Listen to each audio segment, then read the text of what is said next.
So Alex Jones was found guilty in his defamation case. Well, technically, there is no innocent and guilty in a civil trial, but it was found that he has to pay $49.2 or $49.3 million to the families of the Sandy Hook victims. Now, this is only 2 people in this case. There are more cases coming up with more Sandy Hook family victims.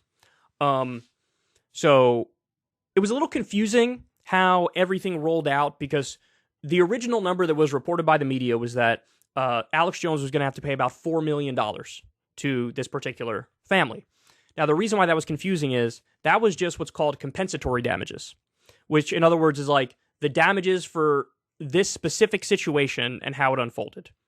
So everything he said, the way it unfolded, the way the people got harassed, etc., that's compensatory damages. Punitive damages came a day later. Now, punitive damages are basically like, how do we prevent something like this from happening again to people in the future? Okay? And on that front, he has to pay $45 million. So in total, I believe the number is $49.2 or $49.3 million that he has to pay. Now, there is a massive asterisk in this conversation, because Texas law states the maximum that you can pay out in a case like this is double the compensatory damage number plus $750,000. So that would be, if the compensatory damage number is about $4 million, that means double that. So that's $8 million plus another $750,000. So it's $8,750,000 is what he's actually going to have to pay out. So let's just round that up, say roughly $9 million is what he's going to have to pay out in this particular case. Again, there's more coming. But either way, that's a hefty sum of money. Now, originally, the plaintiff's attorneys were asking for $150 million. That's what they wanted. But now we know what the real number is. We know what it is on paper, the nominal number. We know what the real number is when you factor in Texas law. Either way, that's a hefty chunk of money. Now, Alex Jones, throughout the course of the trial, there were a number of moments where he tried to appear sincerely sorry. He apologized a number of times. He said, I was wrong. He wanted to invite the families of the victims on the podcast, on his show, to talk to them.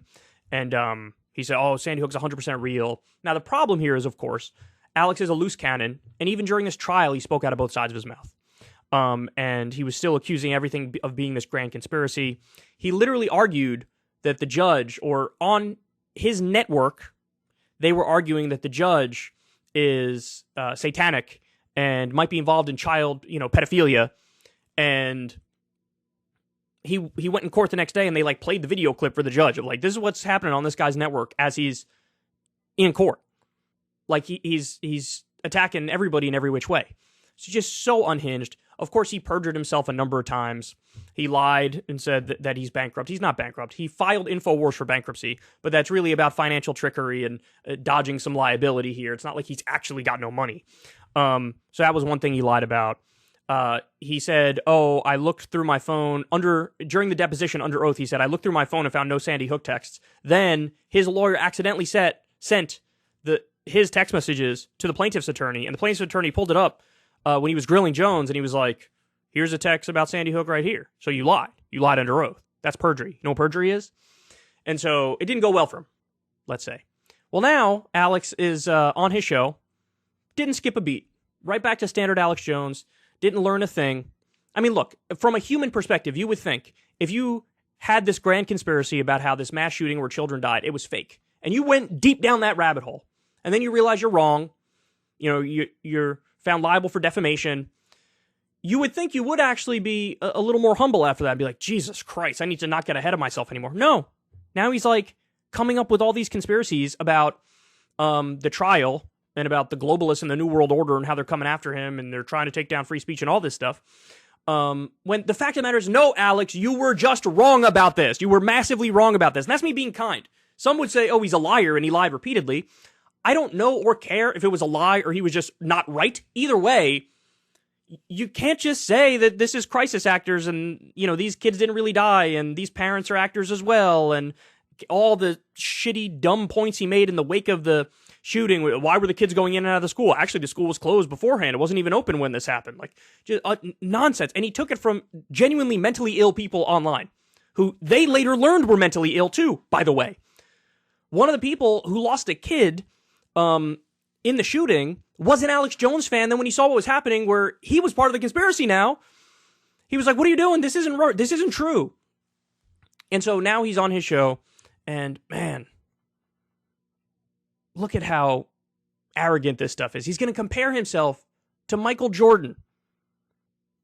To Michael Jordan in his prime. Alex is going to do that. Okay, let's watch. InfoWars. They will not be able to destroy Alex Jones because Alex Jones is everybody and everybody is Alex Jones. This is about the voice of the people. I think you can't just go back to your cut and dried, copy and pasted shit every single time something happens. No, you said this thing is a hoax, and it's a hoax namely because they want a pretext to come and take everybody's guns. And then they didn't even come and take everybody's guns. So your whole motive is destroyed. Never mind how the empirical facts debunk the idea that it was fake, right? For the love of God, you just drop it. Drop it. It's not the voice of the people. No, this is you were egregiously wrong and negligent in the process. That's the voice they want to silence. That's right. They're coming for everybody. The listeners know, and we're getting a lot of support, and it's great. So let me raise this before we play these clips. They had this so-called economist. By the way, he goes back and forth from, oh my God, we're on the brink of disaster and everything's apocalyptic, or we might have to shut down InfoWars, to actually everything's doing great and we've never been better. He contradicts himself like nobody's business. Who said he assessed the Koch brothers. He didn't work for the Koch brothers. We looked it up. He did an assessment of them from afar. He read newspaper headlines. So I couldn't have my list of notes for questions, but he could have a stack of notes and say, well, this is why we know Jones does this. The New York Times says so. He said, I have $270 million. He said, By the way, let's be clear. Him putting up the face of the judge on air as he did, him putting up the face of this person who testified, like, you shouldn't be doing that. You shouldn't be doing that. Because it's not an outright threat, but there's an implied, like, look at this asshole. He's part of the New World Order global conspiracy. You guys see who this is? Look at his face. Learn who he is. Just so you know. Like, this is very... It's just super sketchy, man. It's just super sketchy. Personally made $70 million last year. He said that all this stuff, and I'm sitting there watching this, it was fantasy land. But that's why the jury then thought, well, give him $40 million because Alex Jones has it. But that's why it's a joke, because bankruptcy court will show that we don't have all this money. Now, here's how slimy of a lie this is. He was been doing financial trickery, and it's been reported for, at least a month or two now that he's been, taking money out of the company and storing it, stashing it all over the place, and, putting the company through bankruptcy. This is all to limit his liability in the case. The idea that, like, see, we filed for bankruptcy, therefore it's definitive that I'm totally broke. Anybody, if they thought about it for 2 seconds, can realize the 1,000 ways in which that's not true, and that's fundamentally absurd. And we know, again, from previous reporting and previous disclosures, that Alex Jones, during I guess you could say the peak of his popularity, right before the deplatforming in probably 2018, he made per day anywhere from $100,000 to $850,000. And this is mostly through his supplement sales. So again, the idea that, like, he's struggling or whatever. No, he's been doing the financial trickery, and now he's pretending like, aha, I'm going to show you that I'm broke. Oh, in fact, it was an absurd calculation. Nobody would do a media company analysis and say it's worth 200, 150, 10 million. He said 270 million. 270 million. No one would say anything like that with a media company that doesn't even have its talent under contract anyway.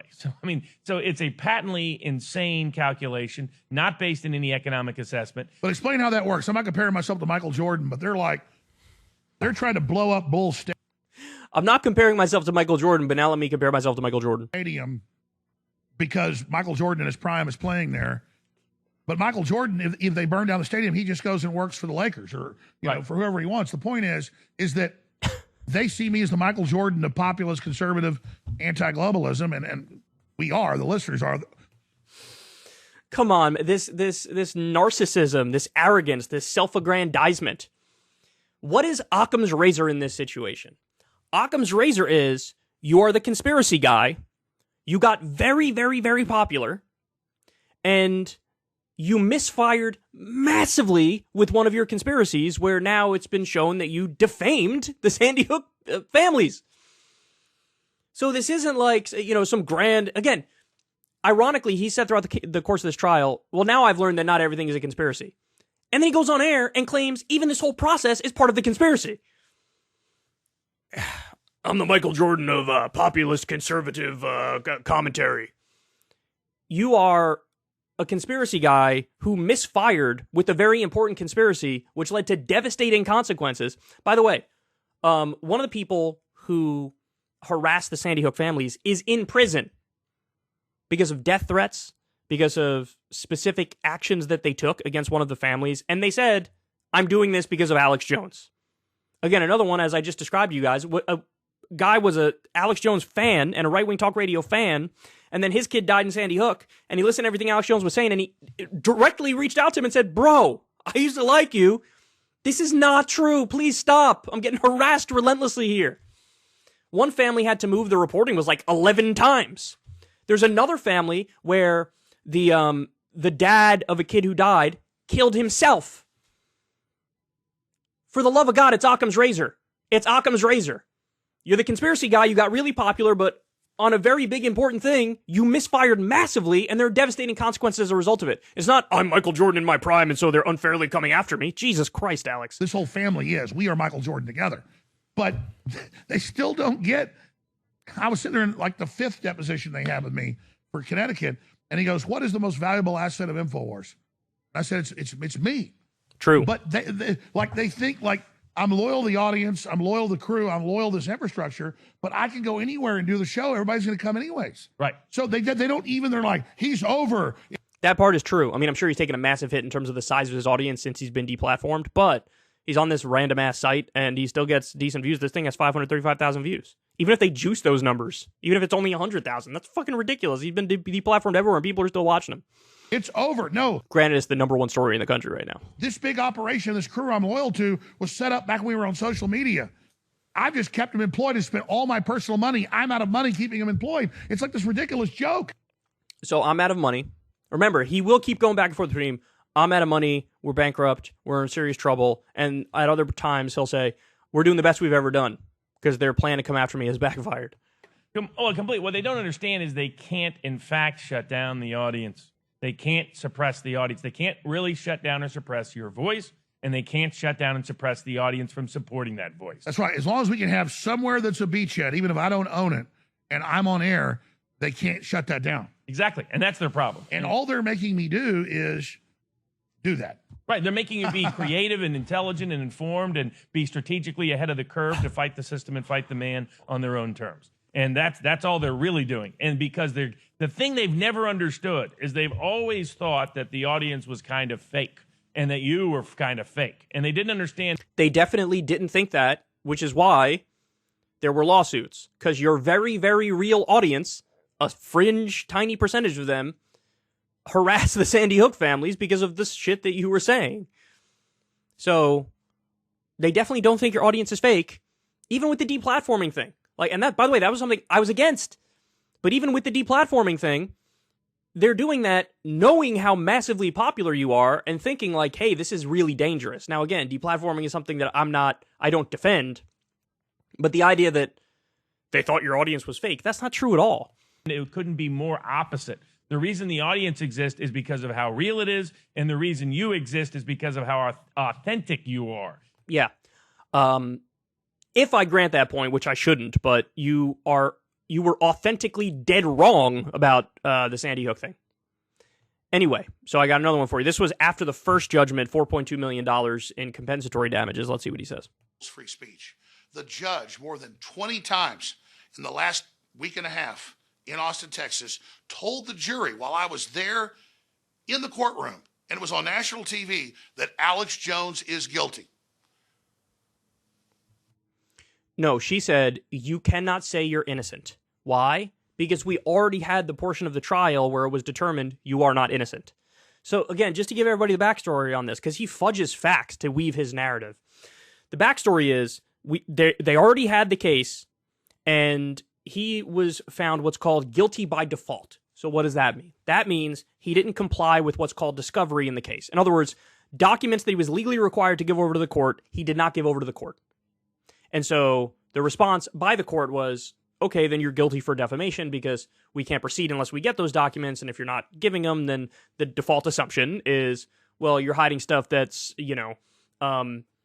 that's bad for you for this trial. So you're guilty by default. So then the recent thing that everybody's been watching is just what dollar figure is Alex Jones going to have to pay this particular Sandy Hook family.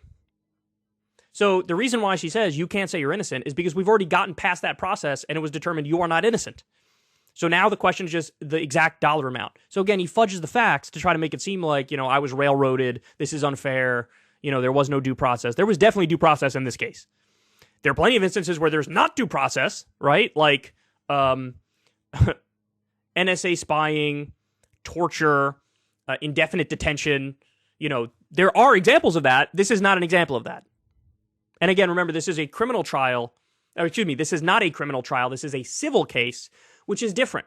So the standard of evidence is not beyond a reasonable doubt, which is a very high bar. The standard of evidence is the preponderance of the evidence, which just means if it's like a better than a 50% chance that there were damages here, you award in accordance with that. The lawyers, I'm going to speed this up, for the plaintiffs asked for between $150 million and $3 billion. The jury came in this evening with $4.2 million. I admitted I was wrong. This was before the punitive damages portion. This is the compensatory damages portion. So he's going to say some things that quickly become outdated here. I admitted I made a mistake. I admitted that I followed disinformation, but not on purpose. I apologized to the families. And the jury understood that. What I did to those families was wrong, but I did. See, if he had just said this and stopped here, I'd be like, that's what's up. Good for him. But he talks out of both sides of his mouth. So he says this on the one hand, and then the other hand, there was a video from a few years back, but relatively recently, where he was like, I'm wrong. But it's kind of crazy that the school was already shut down. And it's kind of crazy that they brought the kids in and out of the school. And it's kind of crazy that there was this anomaly and that anomaly and that anomaly. And it's like he builds the case that it's not real as he says, no, it's totally real. And he does the same thing to this day. So, oh my God, I was wrong. But then on my network this week, let's show the judge and put her face up there with fire behind her and say she's a Satanist and she's involved with child sex trafficking.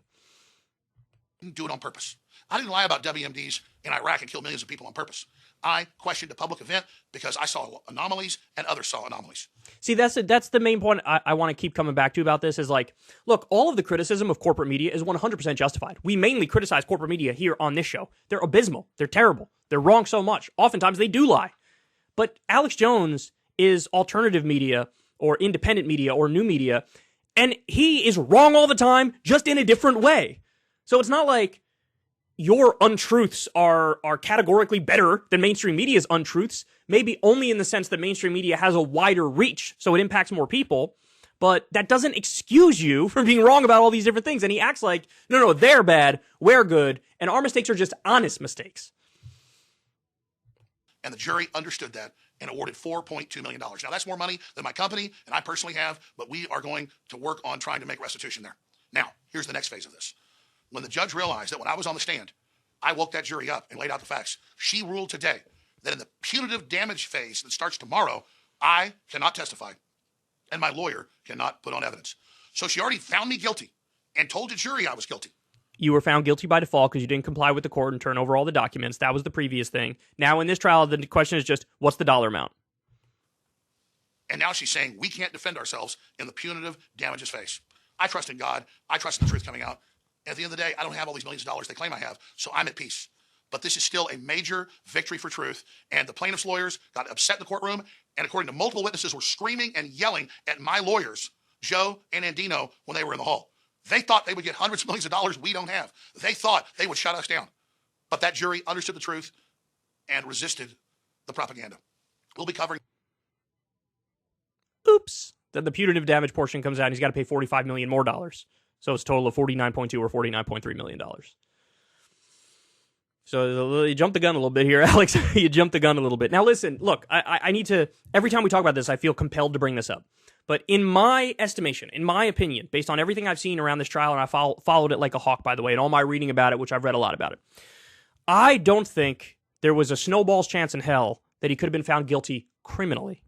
Because the bar for anything involving speech, defamation, libel, slander, etc., any of those things, the bar in this country to prove it is so high. And I think that's correct. I think that's the right standard. I think that's the right way to go about it. So, in other words, it was too many degrees removed from Alex specifically to say he's liable for this. Because Bill O'Reilly arguably did something even worse. He kept saying on his show, Tiller the baby killer, Tiller the baby killer, Tiller the baby killer, about an abortion doctor named George Tiller. And then somebody went and killed George Tiller. Now, that's almost certainly because Bill O'Reilly was, harassing this guy day in and day out and saying he basically murders babies. And I don't even think there was a case over that. And that's a more direct line of cause and effect there. With Alex, he didn't even say the names of any of these people on air. He was just generally discussing the Sandy Hook conspiracy. And then it is true, he was like the only big network that was doing it. And so there was one poll that said 24% of the country thought it was definitely or possibly faked, Sandy Hook. So he is, in a roundabout way, responsible for sort of radicalizing the audience, and then a tiny fringe percentage of them did harass and did do terrible things, right? But there's not a direct enough line to find him guilty criminally. But civilly, it's just different. It's a different standard of evidence. And there's a much more open question. And so we had that open question. The jury heard everything out. We went through the process, and it turns out they said, yeah, you're going to have to pay something, dog.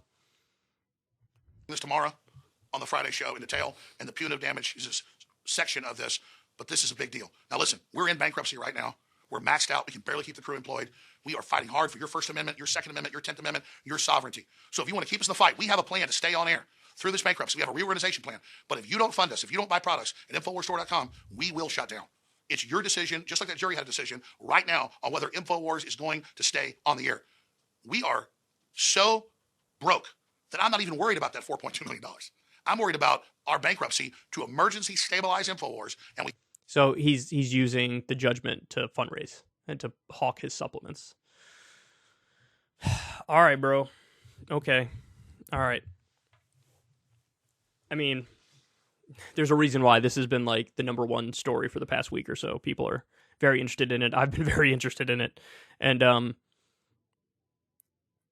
wouldn't it be great if he just full concession, I was wrong, and then he just doesn't bring it up or try to connect the New World Order, the Illuminati, or the Great Reset to this trial and the judge, and they're coming after your First Amendment, etc. It wasn't even a criminal trial, bro. It wasn't even a criminal trial. So you can't make that argument. Again, the deplatforming thing, I actually agree with him. I'm generally anti-deplatforming. But he can't help himself. Speaks out of both sides of his mouth, just like he did during Sandy Hook, just like he did throughout the whole process of the trial. And there's only going to be more cases to come, so buckle up. Ever since Adpocalypse, when YouTube defunded all independent news and politics overnight, we haven't trusted them. We know they can pull the rug out from underneath us at any time. If you enjoy this content, please consider tipping $1 or $2 per month on the Secular Talk Patreon. Link in the video description box below. Thanks for your support.